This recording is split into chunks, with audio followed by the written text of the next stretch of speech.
this strange school year. Parents are also learning how tech is now playing a very important role in education. Oh, yes, we are. With many classrooms now virtual, parents have to make sure that kids are spending time off and on screens. Joining us live to share her expertise about screen time and her new book is a former teacher and author Andrea Davis with betterscreentime.com. Good morning, Andrea. Good morning, Jenny and Emily. Nice to Yes, see you. nice to see you. I'm interested to hear what you have to say because I'm one of these parents dealing with balancing the screen time and all the school stuff they do have to do on the screen. So, from what you've heard from parents in the new virtual school year, how has it been going so far? Yes, so I think the biggest challenge has been for the parents of younger children. So really that kindergarten through about fourth grade, it's been really challenging just to keep the kids on task. And I know that for some of the schools, there have been a lot of transitions between class to class, and that's really hard for our younger kids to navigate all by themselves. So parents have said, I'm jumping from this classroom, and then in 15 minutes, I have to be ready to help my child jump onto this other link. And so that's been really challenging. And then as far as our older students, I'm hearing from parents that one of the challenges is just keeping them motivated because of course for a lot of our older kids, one of the motivations of going to school is getting to see their friends, and so they're really missing out on that social interaction. Oh yeah, I know that's been tough for a lot of kiddos, but then at the same time, some of that social interaction is just one tab away on the internet browser. You can open up social media. So have you picked up any new lessons this year about trying to control screen time or how to keep kids on track when it all has to be digital? Yes. Well, one of the things that we talk about a lot in our home with our 5 kids is using the 3 C's.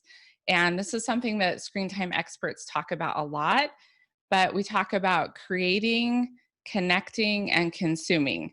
And so those are kind of the 3 buckets of using technology. And so we talk a lot about if we are creating something or we are connecting with someone, that is such a different experience on a screen than if we are just consuming.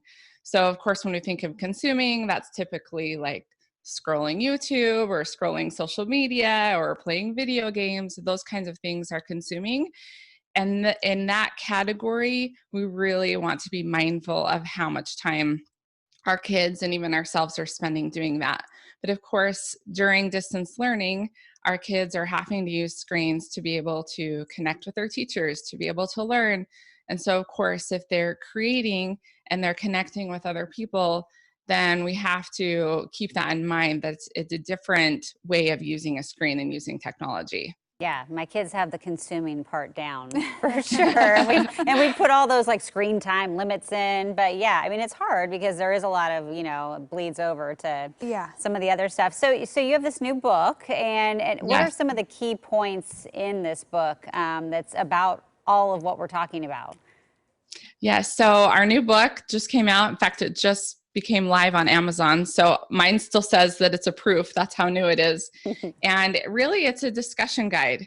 And this is several years ago, when I started reading a lot of books and research about screen time, I was reading books like Glow Kids and iGen, and these books that were talking really about a lot of the things that we need to be worried and concerned about. As a mother of 5, I just really started feeling fearful and panicked about everything. And I thought, where is our resource that can help us really navigate this with our kids? And as I started creating a family tech plan with my kids, instead of just telling them the rules, I could see a huge difference. It really helped them to have buy-in. And we sat down and we did a thumbs up and a thumbs down list. And we talked about all the things we loved about technology, the things that we didn't love. And that's the very first discussion in our new book. And then we worked through just a variety of different topics: staying safe online, healthy recharging. So even though, yes, we might use a screen to consume occasionally because we want to relax or unwind, what are some other ways that we can unwind and really de-stress without a screen? Yeah. And so our book includes these 10 conversations to have with your kids so that really you can be proactive instead of reactive when it comes to screen time. I'm sure a lot of parents out there are looking for anything that will make those conversations a little easier. So, Andrea, thank you so much for joining us. Her new book, How to Start a Conversation, Creating Tech Boundaries, available now on Amazon. And we'll put more advice and how to connect on coin.com. Thanks so much. Have a good morning. Thank you so much.